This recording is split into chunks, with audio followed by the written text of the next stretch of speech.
동안도 하나님의 은혜가 함께 하셔서 축복의 역사가 가득하기를 바랍니다. 늘 믿음으로 삽시다. 지난주에 제가 여러분과 함께 나눈 말씀 중에서 하나님이 하셨다라고 하는 말을 좀 했으면 좋겠다 그랬어요. 2022년도 이제 한 달 지났어요. 그래도 많이 남아 있습니다. 그 기간 동안에 우리 모든 성도들의 신앙 고백 속에서 아이고 하나님이 하셨어요, 이런 탄성이 터져 나오는 일들이 있기를 바랍니다. 한번 크게 한번 해볼까요? 하나님이 하셨습니다. 아멘. 예, 하나님의 은혜가 임하면 하나님이 하십니다. 내가 하는 것 같지만 하나님이 하세요. 성도는 이걸 알고 사는 자들입니다. 내 인생 속에서 하나님이 일하시는 것을 믿고 그 은혜를 붙들고 사는 게 성도예요. 저와 여러분에게 그런 믿음이 2022년도에 충만해서 끊임없이 아이고 하나님이 하셨어요, 아이고 하나님이 하셨어요, 그런 신앙 고백이 아주 이어져서 나올 수 있기를 간절히 주의 이름으로 축원합니다. 우리가 건축을 할 때에 그냥 막 집을 짓는 것 같지만 그렇지 않습니다. 저희 동네에 지금 아파트가 막 올라가고 있는데 굉장히 빠르게 올라가요. 어쩌다 보면은 이렇게 높아져 있고 그게 다 지어지면은 아마 큰 성처럼 보여질 것 같다 생각이 듭니다. 그게 막 짓는 것 같지만 설계가 있어요. 설계대로 짓습니다. 근데 설계가 잘 돼 있어도 짓는 이가 정직하게 짓지 않으면 건물이 건강하게 지어지기가 어렵습니다. 좋은 자재를 써야 되고요. 건축하는 이는 정말 설계도에 따라서 정확하게 지을 때에 공정한 건축 공정을 통해서 좋은 건물이 지어지는 겁니다. 근데 바울이 오늘 말씀에서 우리들에게 신앙인의 모습을 설명하면서 지혜로운 건축자처럼 삶을 지어라 라고 권면하고 있습니다. 저는 우리 성도들이 지혜로운 건축자처럼 여러분의 인생을 잘 지어가는 영적인 은혜가 살아있기를 간절히 바랍니다. 좋은 건축물은요, 정말 바른 설계도에 정직한 공정으로 좋은 자재들을 제대로 쓸 때에 세워지는 것처럼 우리의 인생도 바른 기초 위에 좋은 자재를 가지고 제대로 지어질 때에 건강한 인생이 되어집니다. 저는 우리 성도들에게 그런 복된 축복이 함께하기를 바랍니다. 오늘 본문은 바울이 성도들에게 지혜로운 건축자라는 것을 설명을 해요. 그러면서 그 터는 예수 그리스도다 이렇게 얘기를 하고 그 터 위에 집을 짓는데 어떤 이들은 금과 은과 보석으로 짓기도 하고 어떤 이는 나무나 풀이나 집으로 짓는다라고 말하면서 그렇게 지었어도 마지막에 불로 그 모든 공적을 테스트할 때에 다 타버린다면 그것은 불 가운데서 받은 구원이다라고 이야기를 해요. 그러면서 너희는 성령이 거하는 성전이라는 것을 알아야 된다라고 말을 합니다. 사실 이 오늘 본문은 단락으로 나누면 세 개의 주제로 구분할 수가 있어요. 그 주제의 경계는 10절과 11절이 첫 번째 단락이고 여기에서는 터가 예수 그리스도다라는 이야기를 합니다. 두 번째 단락은 12절에서 15절인데 여기에서는 바울이 독특한 용어를 써요. 바로 불 가운데서 받은 구원이다라는 아주 독특한 구절체를 이야기합니다. 이게 두 번째 단락이에요. 세 번째 단락에서는 너희가 성령의 전이라는 것을 알아야 된다. 16, 17절에서 이야기를 하고 있습니다. 그래서 주제가 세 개의 연속적인 주제로 나눠져 있지만 아주 긴밀한 연관성을 가지고 본문이 쓰여져 있습니다. 이 말씀을 통해서 오늘 성도들이 도대체 어떻게 인생을 살아내야 하는지, 삶의 목표와 표대가 무엇인지를 바울이 우리에게 잘 말해주고 있어서 이 말씀을 통해서 그런 바울의 메시지를 통해서 하나님의 음성을 듣는 시간이 되기를 원합니다. 마음이 열려져서 하나님의 음성이 마음판에 기록되는 축복이 있기를 주의 이름으로 축원합니다. 첫째로는 터가 도대체 무엇이냐라고 하는 거예요. 인생의 터가 도대체 무언가. 바로 오늘 바울은 예수 그리스도가 우리 인생의 터다라고 이야기를 하고 있습니다. 17, 11절에 보면은 내게 주신 하나님의 은혜에 따라 내가 지혜로운 건축자와 같이 터를 닦아두며 다른 이가 그 위에 세우나 그러나 각각 어떻게 그 위에 세울까를 조심할지니라. 이 닦아둔 것 외에 능히 다른 터를 닦아둘 자가 없으니 이 터는 곧 예수 그리스도다. 예수 그리스도가 터래요. 그러니까 성도의 인생을 건축에 비유했어요. 그런데 그 터가 뭐냐? 예수 그리스도다. 다른 터는 없다. 적어도 예수 그리스도를 믿고 산다면 다른 터 위에 집을 지어서는 안 된다. 오직 그 터는 예수님이다라고 강하게 바울이 이야기를 합니다. 왜 그랬을까요? 이 말을 하게 된 배경이 있어요. 고린도 교회는 파벌이 심했던 공동체였습니다. 그래서 고린도 교회는 은혜도 많았지만은 나는 바울파다, 나는 아볼로파다, 나는 게바파다, 나는 그리스도파다. 그래서 사분오열된 공동체의 모습을 가지고 있었어요. 근데 바울이 그런 모습을 보고 마음이 너무 아팠어요. 그래서 바울이 고린도 교회 성도들에게 무슨 바울파고 아볼로파고 게바파고 그리스도파냐? 적어도 우리가 그리스도인이라면 그 인생의 터는 오직 예수 그리스도 외에는 다른 터를 쓸 수가 없다라고 이야기를 하고 있습니다. 여러분, 이는 오늘 저와 여러분에게도 다르지 않습니다. 우리가 그리스도인이라면 우리의 인생은 예수 그리스도 위에 지금 세워져 있는 겁니다. 다른 터를 우리가 쓸 수가 없어요. 여러분, 이런 것이 오늘날에도 왜 적용이 되냐면 사실 어떤 사람을 좋아할 수는 있어요. 쉽게 말하면 목사님을 좋아할 수 있어요. 어떤 정치인을 좋아할 수 있어요. 유명한 연예인을 좋아할 수 있어요. 난 그 사람 때문에 예수 믿었어. 난 목사님이 좋아. 여러분, 그러나 그 모든 사람은 예수 그리스도 이름 밑에 있어야 돼요. 이거 분명히 짚고 넘어갈 필요가 있어요. 여러분, 우리가 지금 기초가 조금씩 흔들려요. 기초가 조금씩 흔들리는데 여러분, 건축물의 기초가 조금씩 흔들리는 것 때문에 건물이 어떤 일이 일어나는가는 우리가 설명하지 않아도 알아요. 다원주의가 흔들고 있어요. 조금씩 흔들려요. 정치인이 흔들고 있어요. 조금씩 흔들려요. 어떤 교회는 목사님이 예수님 위에 있는 것 같아요. 조금씩 흔들려요.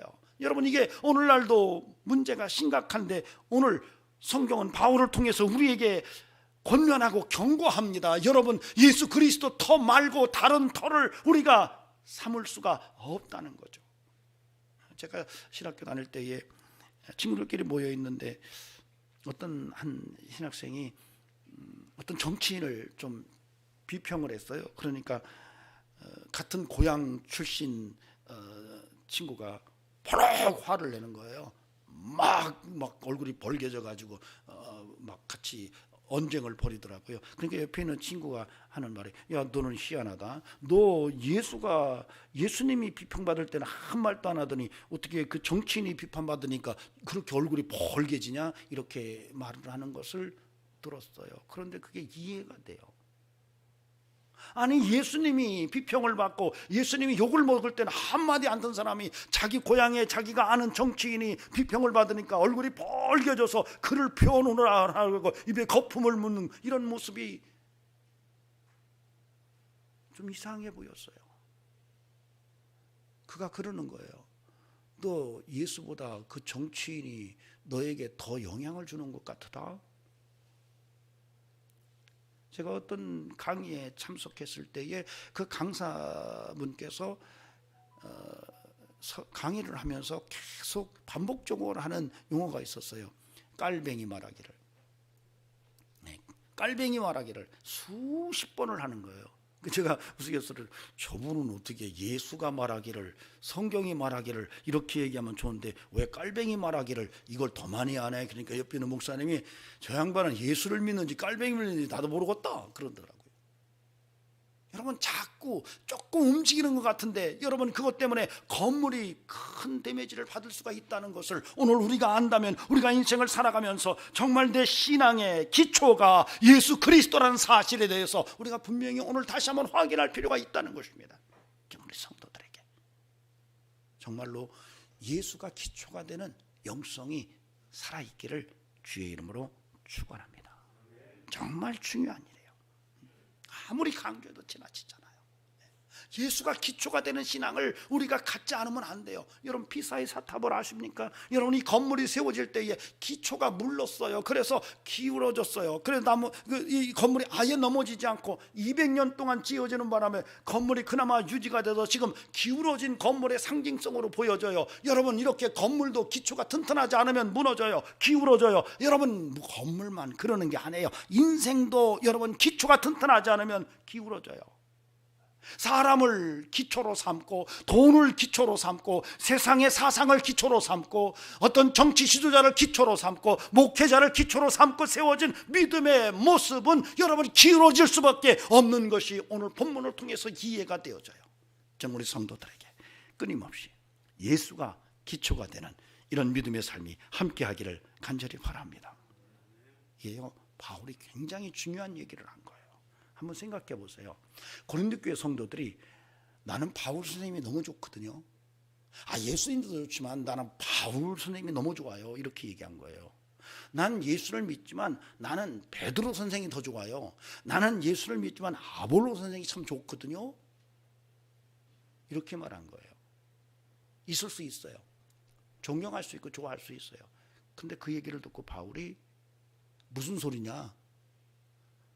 아니 바울파라니 그럴 수 없어.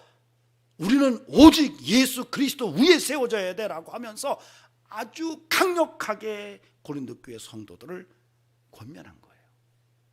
저는 오늘 이 음성이 저와 여러분에게도 들려지기를 바랍니다. 예수 위에 세워지기를 바랍니다. 그럴 이유가 있어요. 예수 위에 세워져야만 견고합니다. 사람 위에 세워지잖아요. 사람 흔들릴 때 무너집니다. 돈 위에 세워지잖아요. 돈 흔들릴 때 무너져요. 권력 위에 세워지잖아요. 권력 흔들릴 때 무너집니다. 예수 위에 세워져야만 견고한 거예요. 이걸 바울이 알았어요.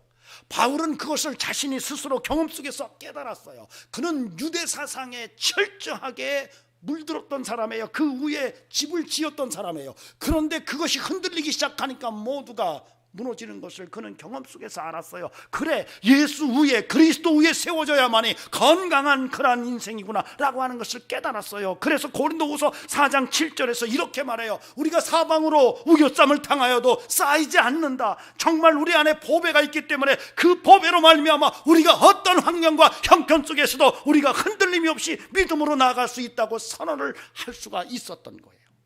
이런 바울의 고백이 저와 여러분의 고백이 되기를 소망합니다. 바울은요 오직 예수로 살았던 인생이었습니다. 살든지 죽든지 먹든지 마시든지 때를 얻든지 못 얻든지 그는 오직 내게서 예수 그리스도만 존귀케 되기를 원한다고 끊임없이 고백했던 사람이에요.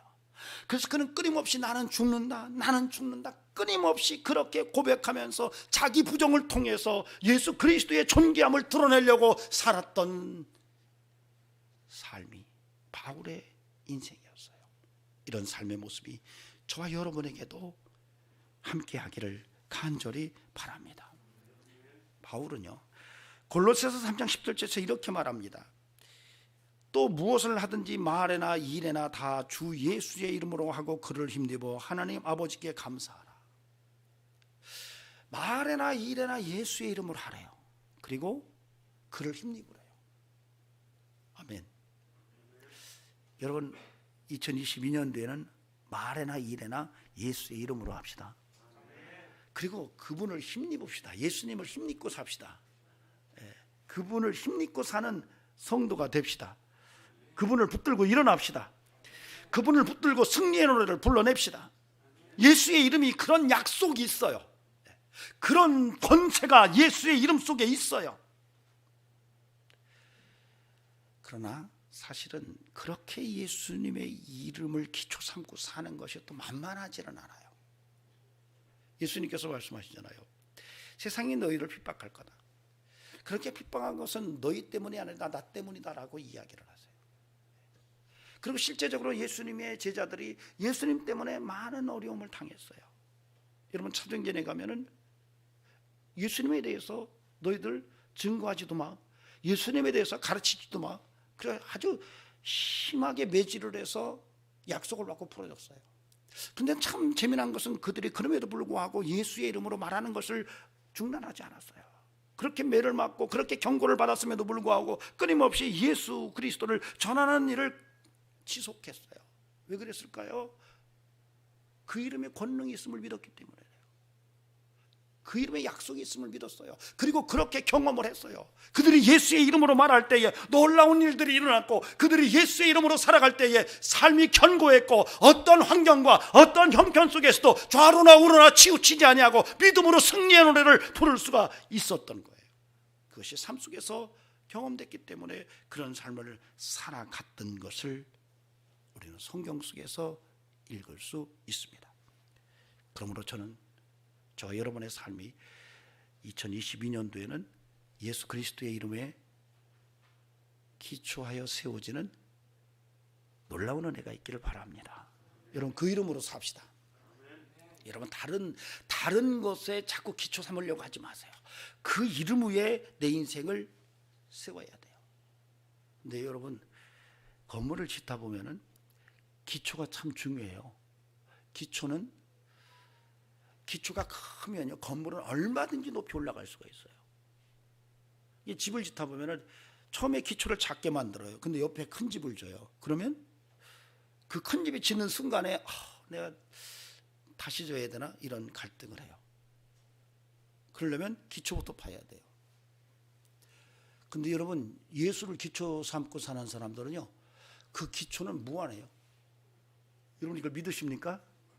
예수님의 기초는 무한해요. 그분을 기초 삼는 사람들은 무엇이든지 할 수 있거든이 무슨 말이냐, 믿는 자에게 능치 못함이 없다는 이 약속이 성취돼요. 그래서 예수를 기초 삼는 삶은 어마어마한 능력의 가능성을 품게 되는 거예요. 저와 여러분에게 그런 놀라운 예수 이름의 권세와 증거가 경험되고 고백되고 끊임없이 사라지는 이런 은총이 함께하기를 바랍니다. 그 능력과 그 약속이 예수 안에서 응답이 될 줄로 믿습니다. 아멘. 예. 예수 이름을 붙들고 삽시다. 우리 진세구 집사님 지금 몇 주째 왔잖아요. 예수의 이름으로 일어나고 있어요. 굉장히 어려운 상황인데 정말 예수의 이름으로 일어나고 있습니다. 잘 일어나기 바랍니다. 사람을 붙들고 일어날 수는 없어요. 진짜 알았죠? 예수의 이름을 붙들고 일어나는 거예요. 여러분 누구도 붙들고 일어날 수가 없어요. 예수의 이름을 붙들고 일어나는 거예요. 승리할 줄로 믿습니다. 감사하게도 원래는 왼팔이 감각이 없었어요. 그래서 삼성의료원에서 희망 없다, 끝났다, 왼팔은 끝났고 오른팔이나 어떻게 써보자 그랬는데 지금 이게 따뜻해졌고요. 지난주에 보니까 약간 움직여요. 왼팔에. 이건 있을 수가 없어요. 감각 자체가 없었는데 감각이 돌아왔고 피가 통하고 그리고 움직여요. 약간 움직이더라고요. 예수의 이름으로 움직여. 약간 움직여요. 이제 더 움직이는 역사가 예수의 이름으로 일어날 줄로 믿습니다. 그래서 예수의 이름으로 사는 거예요. 예수를 기초 삼고 사는 거예요. 우리가 손영원 목사님 얘기를 제가 가끔 해요. 여러분 아들이 죽었는데 그 아들이 죽은 그 자리에서 하나님 앞에 오히려 감사의 노래를 불렀던 것은 예수가 기초가 되지 않으면 불가능한 일이에요. 여러분 예수가 그 인생의 기초가 되지 않으면 절대 그것은 있을 수가 없어요. 건국대 부총장을 지냈던 유태영 박사가 내가 평생 동안에 제일 잘한 게 예수 믿은 거라고 그렇게 말했어요. 모섬의 아들로 태어나서 정말 지게지고 나무 정도 해낼 수밖에 없는 이런 인생이 예수 믿고 나서 놀랍게 하나님께 쓰여지는 후에 그가 고백하기를 내가 내 인생 속에서 제일 잘한 것을 묻는다면 내가 예수 믿은 거다라고 말해요. 여러분, 예수가 아니면 그렇게 될 수가 없다는 것을 우리가 발견할 수가 있어요. 그러면 내게는 어떠한가? 여러분, 예수 안에 모든 비밀이 감춰져 있음을 믿으시기 바랍니다. 예수로 삽시다. 자, 그 다음에 바울이 12절에서 15절에 이런 얘기를 해요. 불 가운데서 받은 구원이다. 좀 독특한 표현입니다. 이런 표현이 바울이 여기에서만 써요. 불 가운데서 받았대요. 기초가 예수 그리스도예요. 그러면 이 사람은 구원은 받은 거예요. 기초가 예수 그리스도예요. 구원 받았어요. 그 다음에는 집을 짓는데요. 집을 짓는데 어떤 이는 금이나 은이나 보석으로 짓고 어떤 이는 나무나 흙이나 집이나 풀로 짓는다는 거죠. 그런데 바울이 그렇게 얘기를 해요. 그렇게 지었을 때 마지막 그날에 불로 그것을 태울 거다. 그때 남아있는 공적이 무언지를 봐라. 만약에 그것이 다 타서 아무것도 남지 않는다면 불 가운데서 받은 구원이다, 이렇게 얘기를 해요. 여러분, 이거 너무 속상하잖아요. 예수 믿고 열심히 살았는데 마지막에 불로 확 태웠더니 다 사라졌어요. 그동안에 예수 믿은 것이 흔적이 아무것도 안 남았어요. 그냥 터만 남았어요. 바울은 그것을 불 가운데 받은 구원이다, 이렇게 얘기를 해요. 그러면 금이나 은이나 보석으로 지은 것은 뭐냐라고 하는데 본문에서 바울이 그것을 상이라고 얘기를 해요. 상이라고. 그러니까 다시 말하면 예수 믿고 상 받는 인생을 살아야 된다는 얘기를 하는 거예요. 여러분, 바울은 생각보다도 상 받는 인생에 대해서 강조합니다. 히브리서 11장 6절에 보면은 믿음이 없이는 하나님을 기쁘시게 못한다라고 말하고 그 믿음의 구체성을 두 가지를 얘기해요. 그 중에 하나가 하나님의 살아계신 것을 믿어라, 이렇게 말하고 또 하나는 상 주시는 심을 믿어라, 이렇게 얘기해요. 그래서 면류관 얘기를 많이 해요, 바울이. 왜 이런 말을 할까요? 바울은 셋째 하늘에 올라가서 하늘나라에 상 받는 것을 실제로 목격한 사람이에요. 말하지 않을 수가 없었던 거예요. 지금도 그 얘기를 하는 거예요. 너희가 예수 믿고 인생의 터를 예수 위에 인생의 건축물을 세운다면 그 건축물의 자재가 금이나 은이나 보석이 되어야 되지 않겠느냐. 만약에 그것이 풀이나 집이나 나무로 졌다면 다 태워져서 아무것도 없는데 불 가운데서 받은 구원이 그러하다라고 이야기를 하는 거예요. 저나 여러분이나 냉정하게 이 부분은 짚고 넘어가야 돼요. 내가 지금 집을 짓고 있는데 과연 금이냐 은이냐 보석이냐 아니면 나무나 풀이냐 집으로 짓는 것은 아니야. 굉장히 재미난 것은요, 다 좋은 집 살고 싶어요. TV 같은 데서 가끔 뭐 한강변에 막 100억대 집 아파트가 탁 나오면 막 뷰도 좋고 정말 시설 좋으면 야, 나도 한번 살아보고 싶다라는 생각을 할 수 있어요. 뭐 대부분이 많이 살고 싶어 할 거예요. 참 그렇게 사십시오. 이거 아멘도 못하네. 그런 데서 사세요. 또 그런 데 산다고 또 배 아파가지고 또 암 걸리고 그러면 안 되고요. 사십시오. 그렇게 살고 나서 또 어떤 분들은 죽은 다음에 명당 들어가려고 묘자리 보러 다녀요. 여러분, 명당이 어디 있겠어요? 죽은 후에 뭘 알겠어요? 뭐 그렇다 칩시다. 좋은 집에 살고 싶고 좋은 명당에 들어가고 싶어는 해요. 근데 하늘나라의 내 집에 대해서는 생각이 좀 무뎌요. 하늘나라가 내 본향이라고 생각하는데 거기서 내가 살 집에 대해서 감각이 별로 없어요. 금이나 은이나 보석으로 지어야 되는데 지금 부지런히 풀과 나무와 집으로 짓고 있는지 것은 아닌지를 한번 따져보라는 얘기예요. 부탁드립니다. 천국 가서 오늘 바울이 말한 대로 금이나 은이나 보석으로 지은 집에서 살기를 바랍니다. 아멘. 아이고, 목사님, 천국도 차별이 있네요. 여러분, 성경은 차별을 얘기하지 않아요. 심은 대로 거둔다고 그러지. 차별을 말하지 않아요. 성경은 심은 대로 거둔다고 말하는 거예요. 이 땅에서 심은 거 하나님 나라에서 거두는 거예요. 다시 말하면 오늘 금이나 은이나 보석으로 짓는 사람은 상 받는 인생을 산 사람이라는 거예요. 바울은 그 얘기를 하는 거예요. 너희들이 상 받는 자가 되어야 된다라고 말을 하고 있는 거예요. 하나님 앞에 상 받는 인생이 되라, 이렇게 이야기를 하는 거예요. 만약에 그렇지 아니하고 너의 공력이 다 타버린다면 너희는 불 가운데 받은 구원자다라고 이야기를 하는데, 이게 경고예요. 사실은 정말 치명적인 경고예요. 불 가운데 구원받으면 안 되잖아요. 아무것도 상 받을 것이 없어요. 그냥 구원만 받은 거예요. 제가 오래전에 어떤 분에게 예수 믿으라고 전도했더니 자기는 꼭 예수를 믿을 건데 지금은 안 믿는데요. 그래서 언제 믿을 겁니까? 죽기 한 5분 전에 믿겠대요. 참, 이것도 참 아이러니죠. 그렇게 생각한다는 것도 참 머리는 비상한 거죠. 잔머리의 대가죠. 탁 놀다가 죽기 5분 전에. 여러분, 죽기 5분 전을 누가 알아요? 그걸 아는 분 있어요? 없어요. 그런 일은 있을 수가 없어요. 그런데도 그렇게 생각을 해요. 여러분, 그러나 성경은 말합니다. 정말로 너희가 인생을 그리스도의 터위에 집을 짓는 인생으로 본다면 지혜로운 건축가는 거기에 금과 은과 보석으로 집 짓는다라고 말해요. 저와 여러분의 삶이 그러할 수 있기를 간절히 바랍니다. 근데 여기서 금과 은과 보석으로 집 짓는 삶은 다른 게 아니에요. 여러분, 말씀대로 사는 거예요. 하나님 말씀대로 사는 삶이 금과 은과 보석으로 집 짓는 삶이에요. 여러분, 말씀대로 사시기 바랍니다. 말씀대로, 하나님 말씀대로 사는 것이요, 정말로 금이나 은이나 보석으로 집 짓는 삶이에요. 그러니까 말씀대로 안 사는 거예요. 내 육체의 소욕대로 사는 거예요. 아무리 화려하고 아무리 멋있고 아무리 웅장해도 그것은 나무로 지은 거고 집으로 지은 거고 풀로 지은 거예요. 마지막에 불로 심판하면 다 사라질 것들이라는 것을 오늘 바울은 이야기하고 있는 거예요. 여러분, 그래서 끊임없이 성도는 말씀 붙들고 사는 거예요. 하나님 말씀 붙들고 사는 인생이 바로 금이나 은이나 보석으로 사는 인생이라는 것을 오늘 우리가 알아야 돼요. 자, 그런데 그렇게 말씀대로 사는 삶 속에서 반드시 우리가 계산해야 될 게 하나가 있어요. 그것은 바로 자기 부정이에요.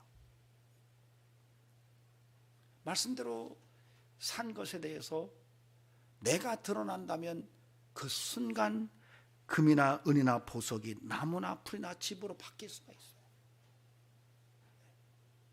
여러분, 이게 굉장히 중요한 거예요.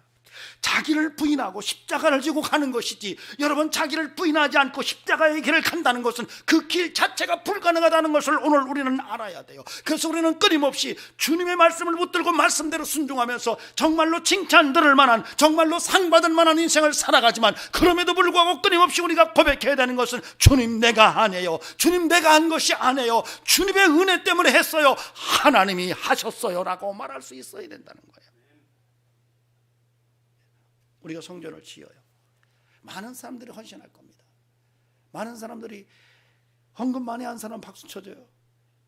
그럼 내가 했지, 이러는 순간에 금, 은, 보화가 나무나 풀이나 집이 될 수 있어요. 교회가 부흥됐어요. 목사님이 하셨어요. 목사님이 가만히 있으면 안 돼요. 아닙니다. 하나님이 하셨다고 말해야 돼요. 그냥 가만히 있는 순간에 그동안에 수고하고 애썼던 금이나 은이나 보석으로 지었던 삶이 한순간에 나무나 풀이나 집으로 바뀔 수가 있다는 것을 오늘 우리가 알 수 있어야 돼요. 그래서 끊임없이 바울은 내가 죽는다고 말했던 거예요. 내가 아니라고 말했던 것을 오늘 우리가 깨닫는다면 저와 여러분이 앞으로 인생을 살아가면서 주님이 하셨다고 말하는 은총이 충만케 되기를 간절히 바랍니다. 크게 한번 해봅시다. 주님이 하셨어요. 하나님이 하셨습니다. 예. 우리가 인생을 살아가면서 사실 말씀대로 살아간다는 것은 입으로만 되는 게 아니에요. 정말 행함으로 돼요. 믿음의 삶이 행동으로 나타나야 돼요.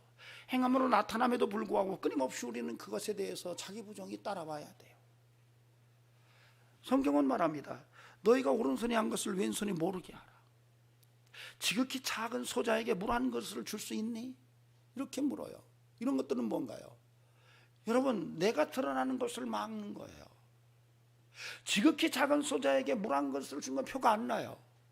근데 주님은 그걸 얘기하셨어요. 오른손이 한 것을 왼손이 모르게 하라는 거예요. 자기를 부정하라는 얘기예요. 여러분, 이 삶이 항상 성도들에게 계산되어야 돼요. 하나님의 말씀을 살아가는, 하나님의 말씀 따라 살아가는 것이 참으로 중요하지만, 그럼에도 불구하고 끊임없이 내가 하지 않았다고 말할 수 있는 이 놀라운 믿음의 용기가 우리의 삶의 모습 속에서 고백되기를 소망합니다. 내가 한 게 아니에요. 다음으로 우리가 생각할 것은 거룩한 삶입니다. 16, 17절에서 너희가 성령이 거하는 성전이야, 이렇게 말해요. 그래서 너희가 거룩해야 돼, 이렇게 말합니다. 저와 여러분에게 성령으로 인한 거룩함이 있기를 바랍니다. 좀 거룩해집시다. 저희 신학교 다닐 때 교수님 한 분이 12시 5분 전에 계셨어요. 학생들이 참 보는 게 정확합니다. 12시 5분 전. 왜냐하면 이분은 항상 다니실 때 성경책을 다 여기다 끼시고 이러고 다니세요. 그러니까 거룩한 모습의 표상처럼 그렇게 보였어요. 그래서 학생들이 비아냥거리는 식으로 12시 5분 전 교수님 오셨다, 이렇게 말했어요. 그렇게 12시 5분 전으로 고개를 약간 비틀고 성경책을 가슴에 안는다고 해서 거룩해지는 것은 아니에요. 오늘 바울은 너희가 거룩할 그 이유를 설명을 하는데 너희 안에 성령이 계시는 것을 아느냐라고 물어요. 여러분, 성도는 성령을 떠나서는 설명이 불가능해요. 왜냐하면 성령이 아니고는 예수가 그리스도라고 고백이 불가능하기 때문에 그래요. 그래서 성도라는 그 자체가 거룩한 사람이에요. 하기오스, 아기오스라고도 말하죠. 그 자체가 거룩한 사람이에요. 그러니까 성령의 사람, 성도. 오늘 바울이 그 얘기를 하는 거예요. 너희가 거룩하다. 너희 안에 성령이 거하는 걸 너희가 왜 모르느냐, 이렇게 말해요. 여러분, 찾아지십니까? 여러분 안에 성령이 계시는 것이? 손으로는 만질 수 없고 눈으로 확인할 수 없고 입으로 맛볼 수 없지만 내 안에 성령님이 계시는 게 여러분 믿음으로 확증이 될 수 있기를 바랍니다.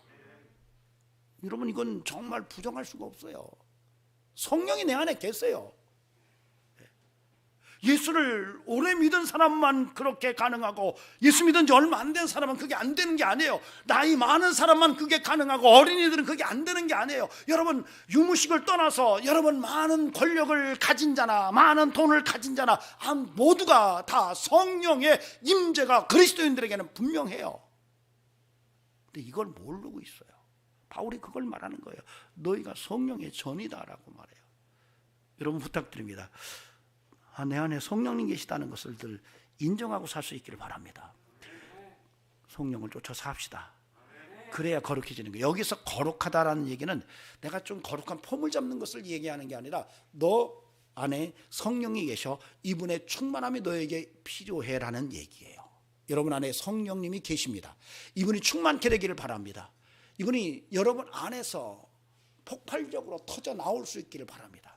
성령의 영향력이 내 인생을 지배함으로써 내 안에서 성령의 역사가 터져 나오면 그때 성령의 열매가 맺히고 그때 성령의 은사들이 나타나는 겁니다. 저와 여러분에게 이런 영성이 살아나기를 바랍니다. 2022년도에 저와 여러분의 삶 속에서 성령의 충만함을 통해 성령의 은사가 나타나고 성령의 열매가 맺혀지는 축복된 거룩함의 삶이 충만한 한 해가 되어져서 하나님께 영광이 되기를 바랍니다.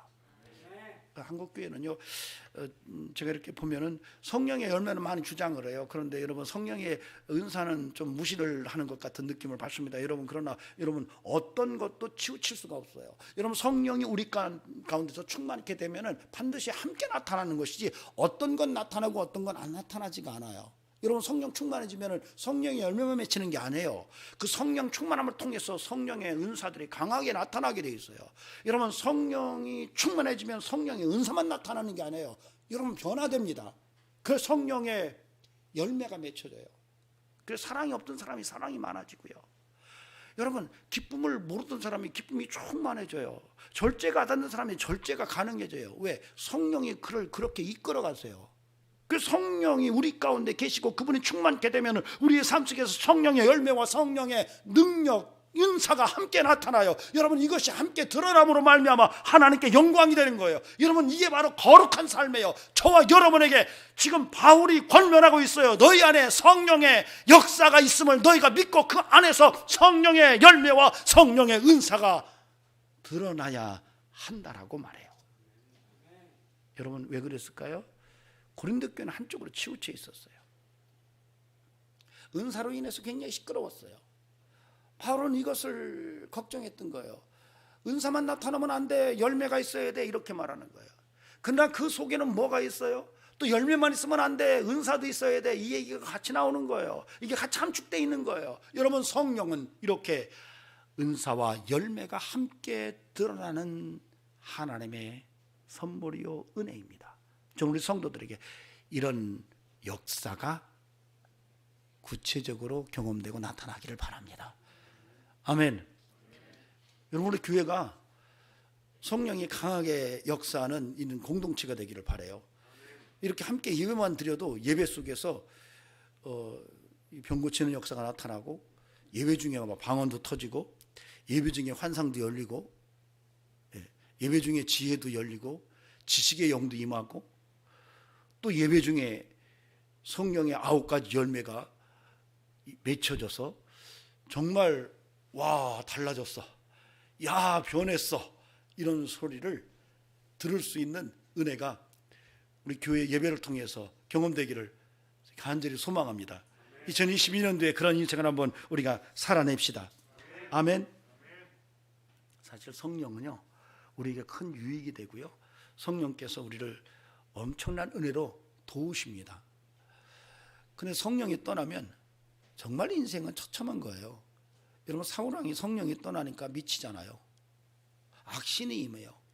이걸 정확하게 봤던 사람이 다윗이에요.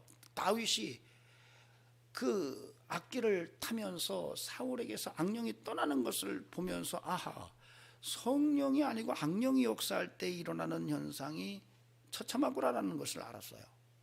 그래서 여러분, 나중에 이 다윗이 밧세바와의 관계 속에서 범죄를 하고, 그때 나단 선지자가 와서 다윗을 책망을 할 때 회개하고 애통해하며 쓴 시가 시편 51편이에요. 거기서 다윗이 그렇게 말해요. 나를 버리지 말아달라고, 내게서 성령을 거두지 말아달라고 그렇게 애통하게 부르짖어요.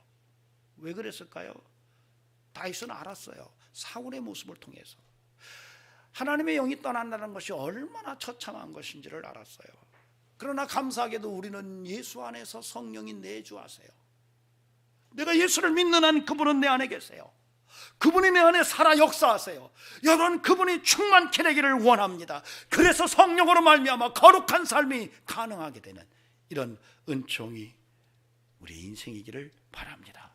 영혼이 잘됨처럼 범사가 잘되고 강건한 역사가 나타날 줄로 믿습니다. 중요한 것은 오늘 사실은 세 본문으로 나누어진 것이 성자, 성부, 성령에 대한 메시지예요. 바울이 사실은 고린도 교회에 삼위일체 하나님에 대한 이야기를 하고 있었던 거예요. 터는 바로 예수 그리스도야. 너희가 터 위에 건축을 할 때에 정말로 금이나 은이나 보석으로 집을 짓는 것은 말씀대로 사는 삶이 가능하게 해. 그러나 그 말씀대로 사는 삶 속에서 너는 끊임없이 자기 부정이 따라와야 돼 라는 것을 함축적으로 말한 거예요. 그리고 마지막에는 너희 안에 성령이 거하셔. 그래서 삼위일체 하나님을 이야기하고 있어요. 여러분, 신앙은 이렇게 성부, 성자, 성령의 은혜 속에서 균형을 잡아가는 삶이어야 합니다.